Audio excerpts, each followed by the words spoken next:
My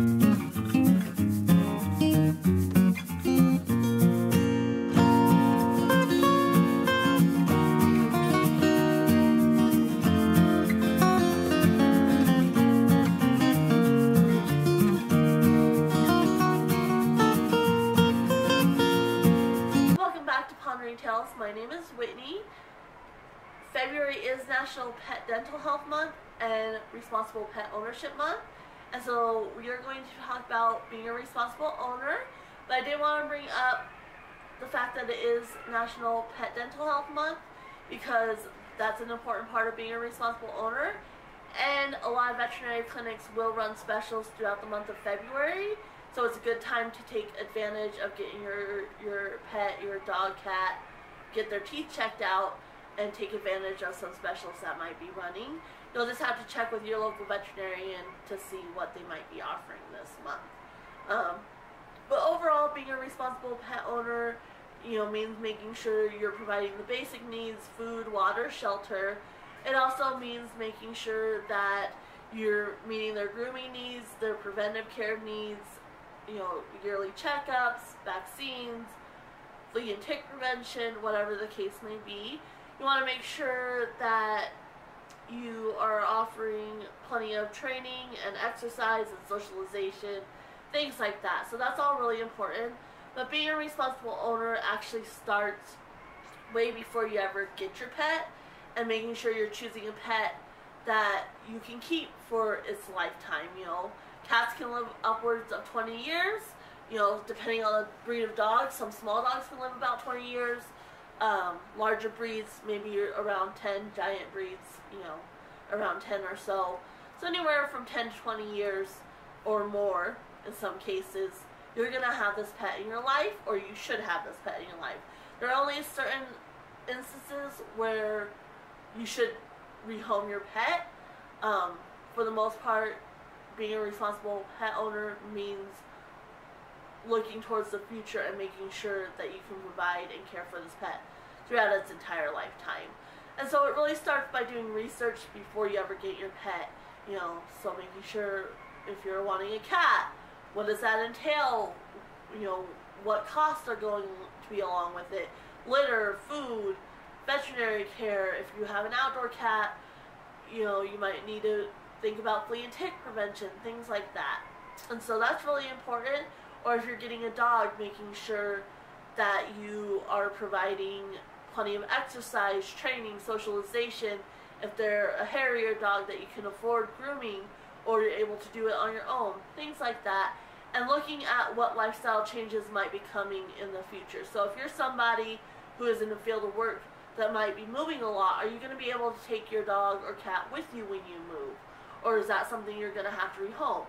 If it is, you might want to look into getting a smaller animal that might not live as long.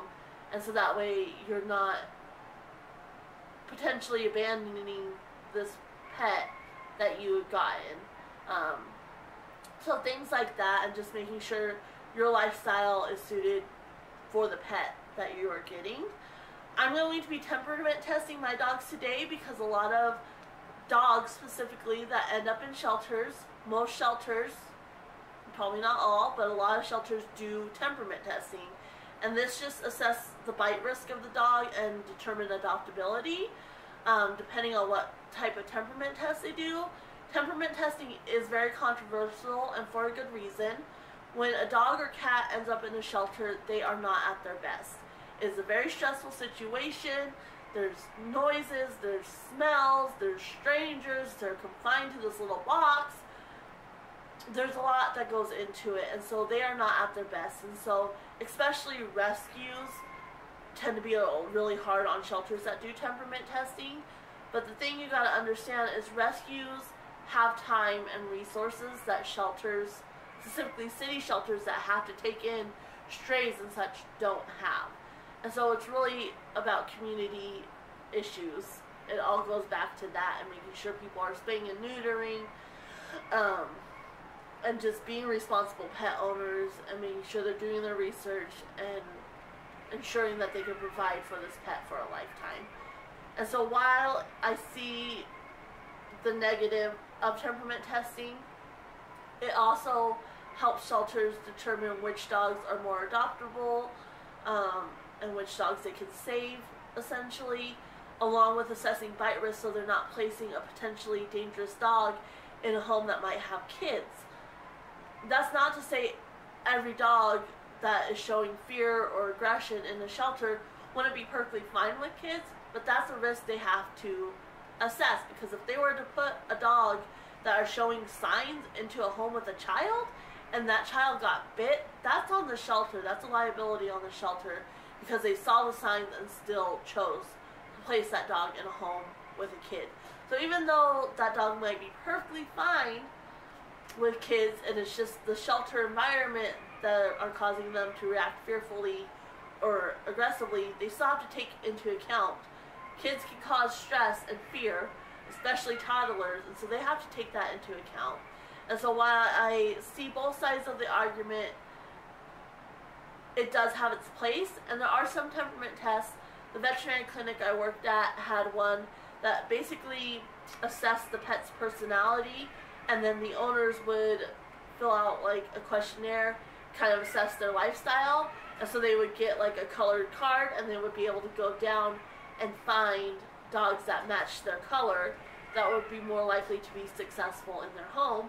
You know, so whether it was a high energy dog and they're active and running and hiking and they want a high energy dog, that card would match them with that dog. Or, you know, if they don't have a very active lifestyle, you know, they might be matched with a calmer dog, or somebody without kids and an older couple might be matched with a shy dog, things like that.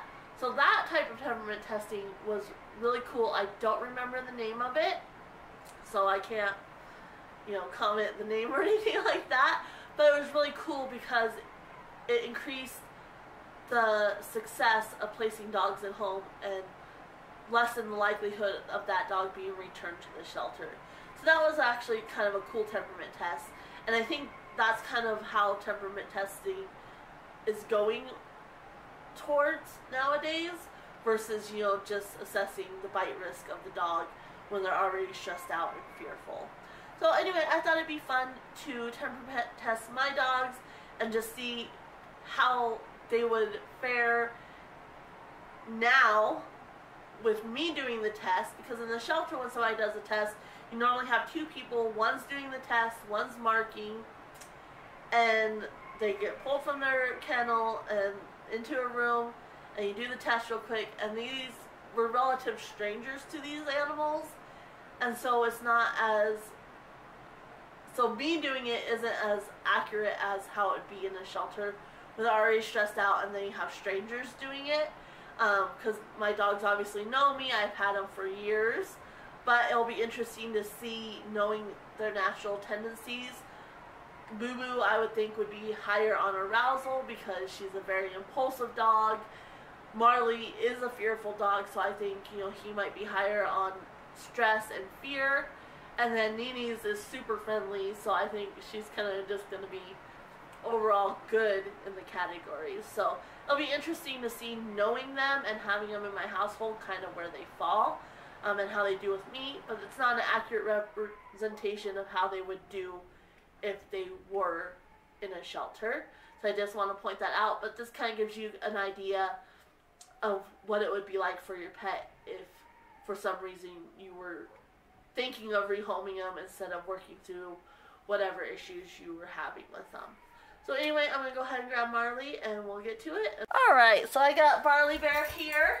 I actually already did his test, and I thought I was recording when I wasn't, so I've already marked him and scored him, but I realized as I was doing the test I wasn't explaining things as thoroughly as I normally would, just because I was trying to mark and such. So I'm just going to go through with him again so you can I can kind of break it down more with you guys. And since I didn't video his test, he kind of did, based on his scores with the other one, they all scored high in the friendliness category. And he did, you know, the highest as far as stress and fear in those categories. So I just kind of want to break it down. So the first one is orientation to handler. And just when they enter a room, are they exploring? Are they actively avoiding a handler? Are they looking for an escape route? You know, just kind of how they do with a stranger or a relative stranger in a room. You know, most shelter workers have been cleaning up after these dogs, feeding them, things like that. But they're still strangers. And so, you know, that's the first one. He's just hanging out with me, but he knows me. You know, if he was in a shelter, he would not be trying to escape. He would probably be tucked away somewhere. He has little hidey holes even now in the house, even though he's been with us for years. He has little hidey holes that he goes and finds. And so you just kind of wait in to see. Like I said, this is this specific test, but overall most of the tests are going to look for these key kind of things. And so there's friendliness, stress, fear, arousal, defense, and then unadoptable offenses. And the way we did it, we would mark all the way across because different things can mean different things. So like if his ears were back, that might be fear. With Boo Boo, it's just how she is, so it doesn't really mean anything. Or it could be stress, you know, so you would mark all the way across instead of, well, is it his ears back and he's friendly? You know, it kind of took the guesswork out of it, even though it's not necessarily as accurate. And then the highest score would obviously be kind of where they fell overall. So just how he orients. Now he's kind of exploring, but it's his house. So the next one is basic petting. Come here, Bar. And so you just want to see how comfortable they are with being touched. If it's something, good boy, that makes them nervous, you know, are they going to be defensive? Are they going to try to nip or bite? Especially kids, you know, a lot of times are face, so you just kind of want to go from head to tail and just see how they do on that. The next one is a tail tug. Can you stand? Come here. He's like, no, I can't. I don't know what's happening. We did this yet. I know we already did this, huh? And so you're going to grab the base of their tail. Come here, Mar. And just kind of tug it and see how they respond to that. You're not yanking it or anything like that. You're just tugging and see how they respond. If they're going to get defensive, try to nip, try to escape. He obviously didn't like it, but he wasn't trying to escape or anything like that. So that's something, again, kind of assessment, because a lot of kids will grab their tails. A hug, you know, this is seeing, again, kids, and also at a veterinary clinic, you know, they're going to restrain your dog. And so just seeing how they do for that.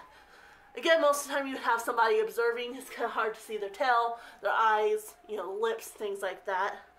But just a hug to see how they do with that and how they would do if they needed to be restrained at all. So, he's a good boy. Collar grab.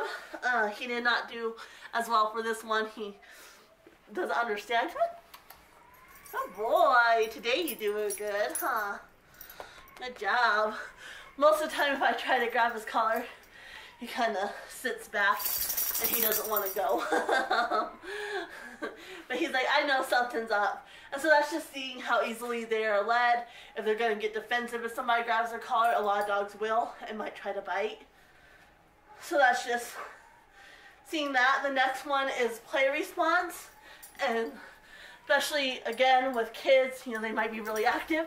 And so, come on, Marley, come on, Marley, come on, Marley, come on. And just see, you know, if they're going to get overly excited, defensive, how they deal with that. So, you're a good boy. The next one is food bowl. A lot of dogs are food aggressive or do resource guarding. And so, here we are.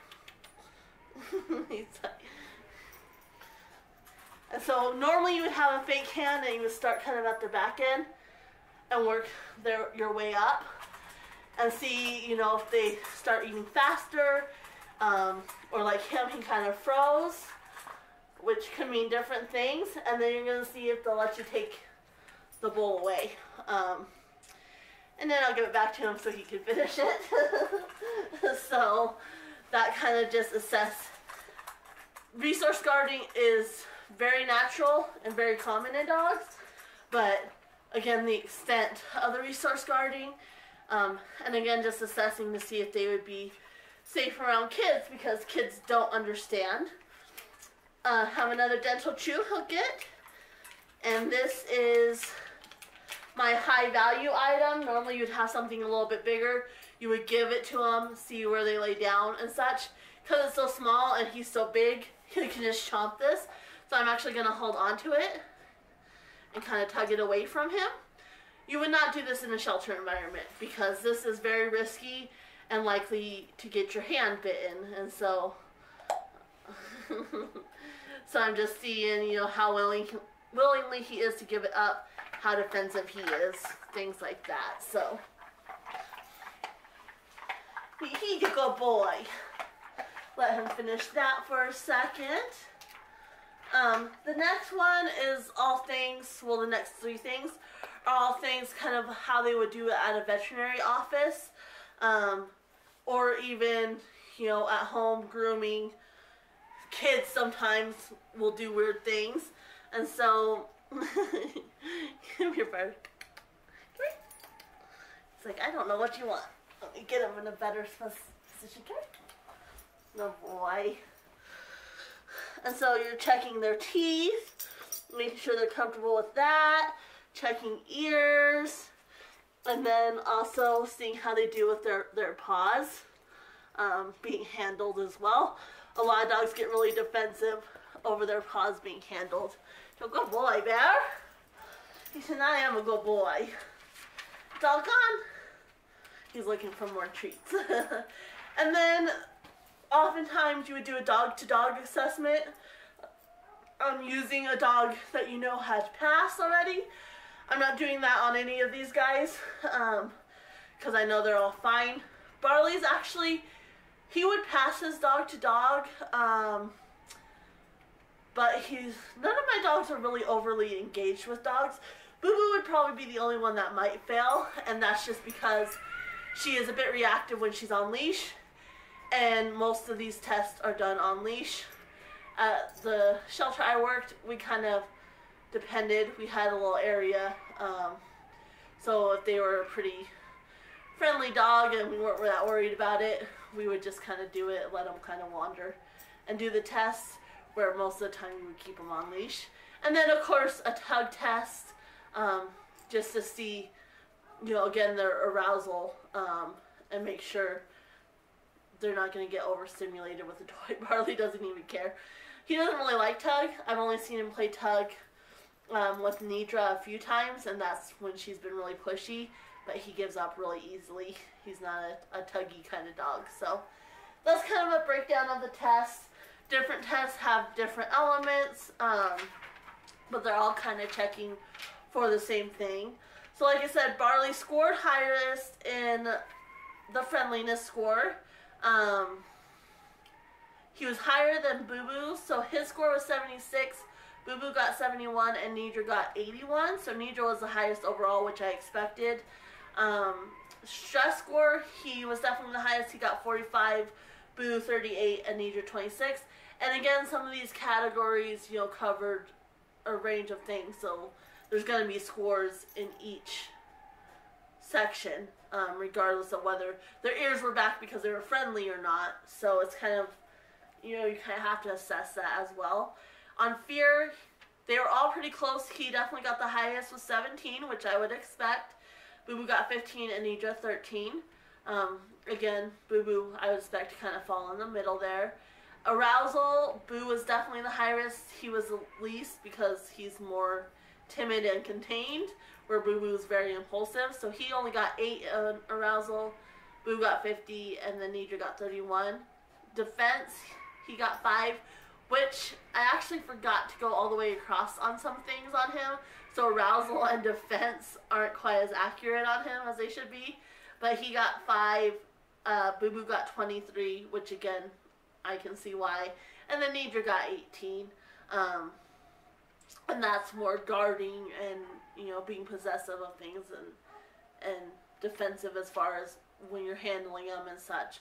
Where Marley's definitely more stressed and fearful. So definitely him being the highest on those didn't surprise me, and Boo Boo being the highest on arousal and defense didn't surprise me at all.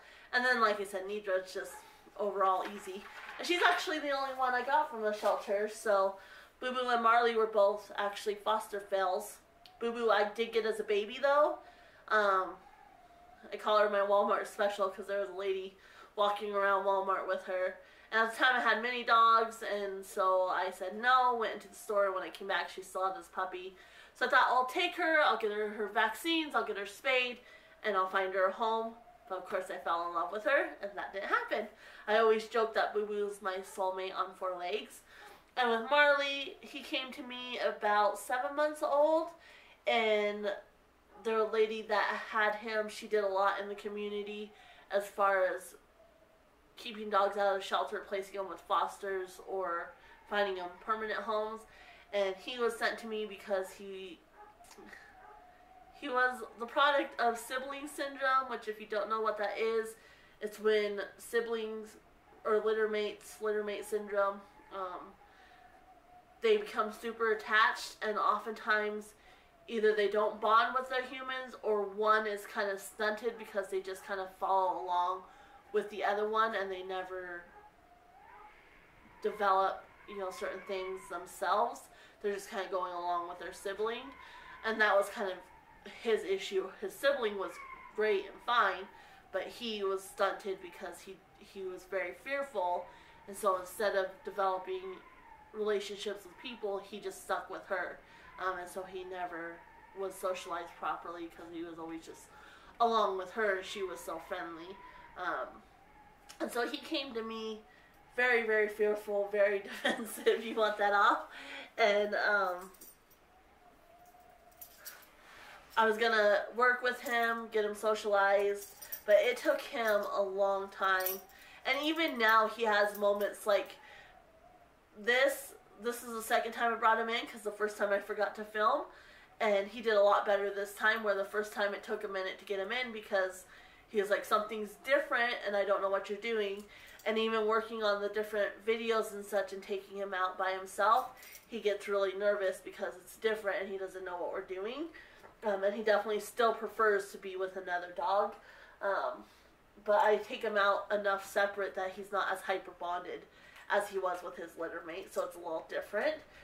But anyway, he took a long time to get used to me, and it was just like, you know, it would take a lot of work to get him comfortable in somebody else's home, and I couldn't do that to him, and so I ended up keeping him, and he's actually kind of has a clownish personality when he's really comfortable. He's kind of a bit of a clown, and even now he still gets nervous with my husband, but he's such a daddy's boy, but he's pretty cool.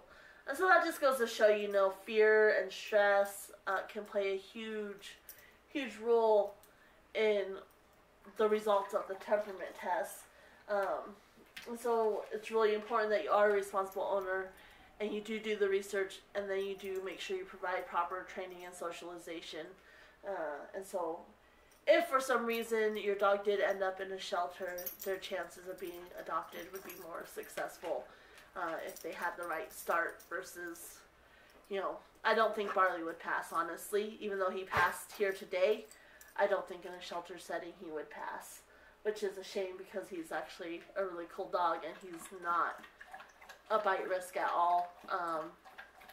I mean, any dog is a bite risk, so let me rephrase that. Any dog can be a bite risk, but Marley's a very low bite risk. Even under stress and such, it would take a lot for him to bite. He just wants to escape. Where Boo Boo, if she couldn't escape, you know, she'd be more likely to bite. Just because she is a little bit more defensive, and she does have impulse issues. So, but anyway, that's it for today, and I'll include the others' temperament test here in a bit. And I'm not going to do Shunka just because she is so old. You say hi to everybody. But we will see you later. Do Boo Boo now, and so the first one is how they orient to a handler. It's kind of already passed. She keeps trying to get the goodies up there. She knows there's goodies up there. But believe it. My guess on her, she's gonna have high arousal. So she investigates. She does solicit petting though. Come on, leave it alone. You'll get that in a second, okay? Okay. And the next one is basic petting. Come here. So you're just gonna kind of go all the way down their body. Thanks, Boo Boo.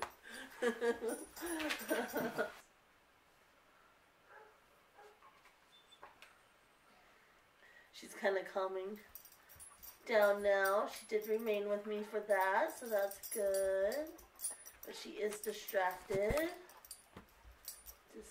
And then the next one is a tail tug. Come here. And so basically, stand. Come here. Let me see your tail. She's like, no. You're just gonna go and you're gonna tug the base of their tail. Something that it shouldn't be holding onto her collar though.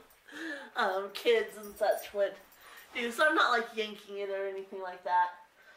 Just give it a little tug. Okay, the next one is a hug. So this is something that might happen at the veterinarian for restraint. And so you're just gonna give them a hug. Or kids love to do this. You just hug her for 10 seconds. And I'm surprised she's not growling, because normally when I try to hug her, she growls. Good girl. She says, no, I know I have to pass my test. Huh. But normally if I was hugging her, she'd be growling. But you want to go for a walk, huh? Don't worry. The next one is a collar grab. So you just grab their collar and guide them a few feet, which I'm always having to do that with her, so she's perfectly good for that, huh? Next one is a play response. So come here. I can get you. I can get you. I can get you. Come on, Mama. I can get you. I can get you. I can get you. Come on. I can get you. I can get you. I can get you. Boo-boo. She said, I'm going to go get food. Now this is the food bowl one. And so she already ate some of it because she's snotty. Again, you just start petting and then move.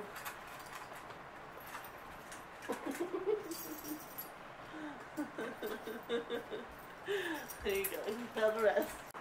Needs firm push to leave bowl. Yes, that was definitely her. So returns to handler. Returns to handler.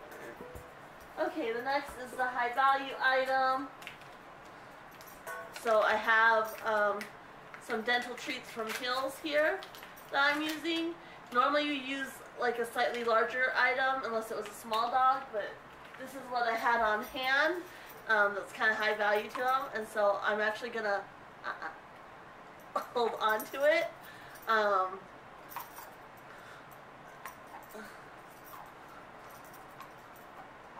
Where normally you would let him have it and then take it away, but... And I would not do this with the dog I didn't know and trust either, so I'm going to go ahead and let her have that now. Alright, the next one is like things that would be done at a veterinary clinic. So you check their teeth, both sides here, which I brush their teeth so they are perfectly used to that. Okay, the next one would be an ear exam. Then you just look at their ears. Good job.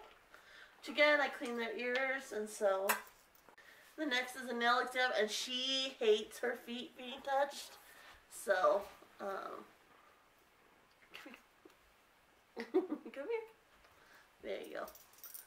And so you just pick up their paw and examine their nails. So, good girl. She actually did that surprisingly well, because she does not like her paws touched.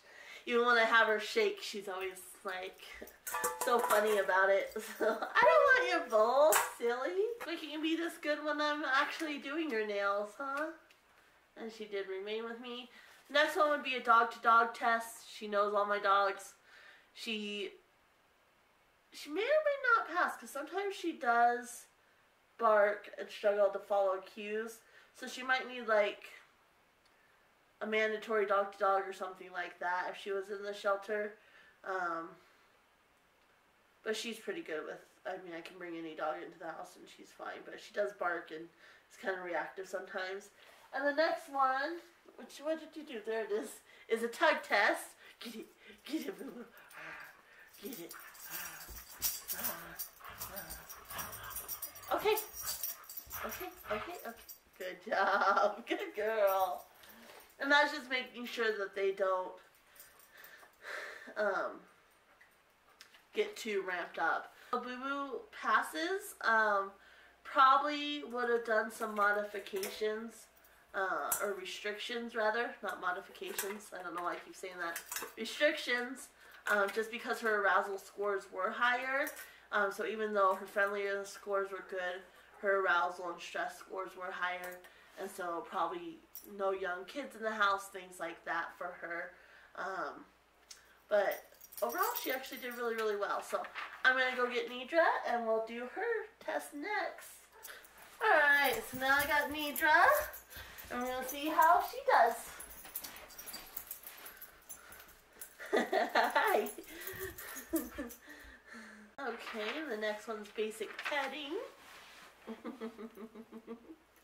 Good girl. You're a good girl. Let's see, like this I don't like because her mouth is closed, but they have it under fear and get down. Fear and defense, where she's not fearful or defensive. So while I understand temperament testing and they can be helpful, there's a lot of room for error as well. So and then the next thing is a tail tug.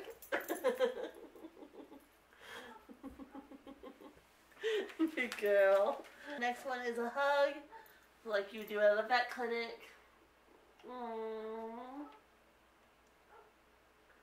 She gets hugged all the time, so thank you. I don't think you can see her because I have it pointed down to the ground, but she was happy to be hugged and she gave me a kiss for it. So next one's a collar grab. So come here. So normally I would stand up. Come here. So the next is a play response.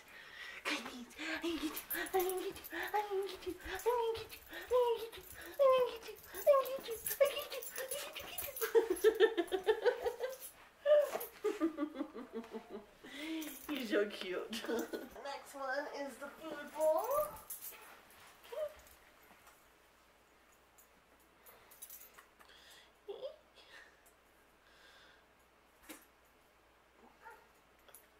Sorry, had breakfast. What's this?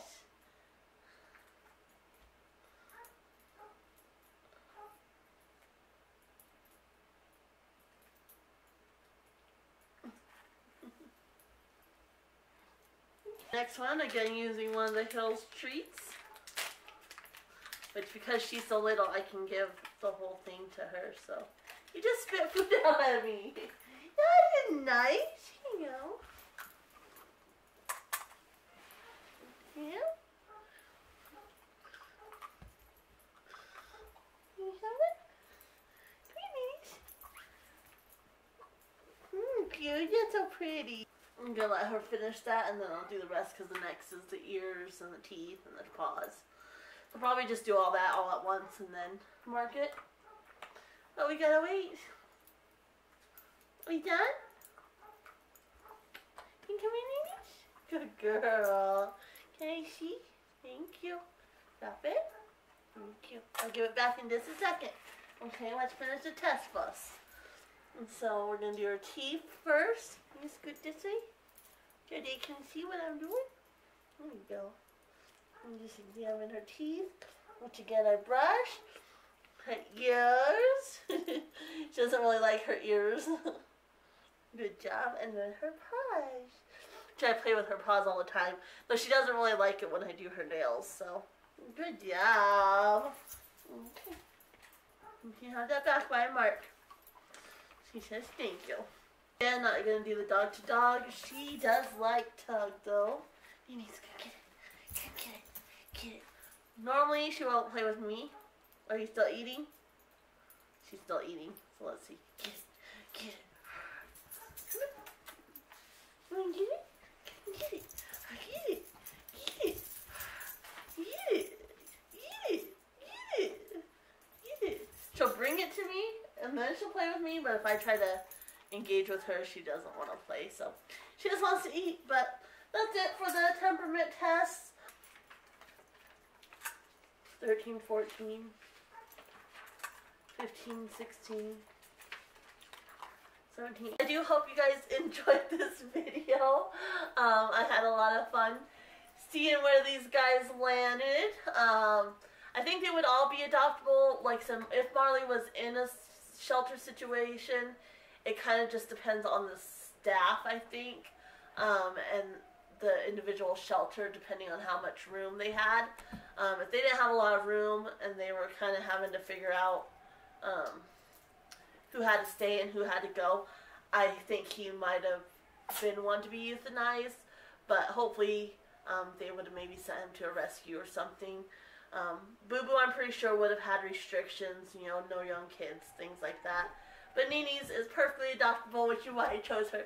No, she definitely fitted what I was looking for when I was at the shelter looking for her. So that's why I got her. But that's it for today. Sorry, the cats are playing. That's it for today. Remember to check back next Friday. It is Valentine's Day, and so I actually have a very fun video planned, and I'm going to have the dogs choose their Valentines, and so you'll definitely want to check back for that, and we will see you then. I am only going to be uploading on Fridays for the time being. Somebody wants to play.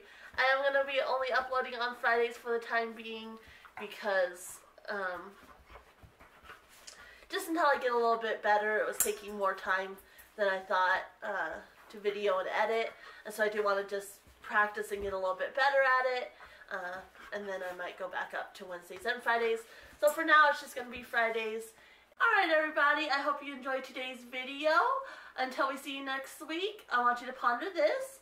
As of December 2017, 34,686 dogs were temperament tested.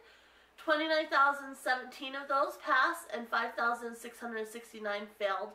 So the pass rate was about 83.7%. That's actually pretty good, knowing, you know, the different breeds, not knowing how they were trained, socialized, things like that. So that's actually pretty good. If you're interested, the link will be in the description below, and that way you can check out, you know, the highest ranking breeds that pass and things like that. That's always something to consider, especially if you're looking for a family dog. It's not the end all, get all of everything, but definitely something you want to be mindful of when choosing a dog. And that's not to say that there aren't unicorns in different breeds, but breed traits are something to take into consideration when getting a dog. So anyway, that link will be in the description below, and we will see you next week. Bye!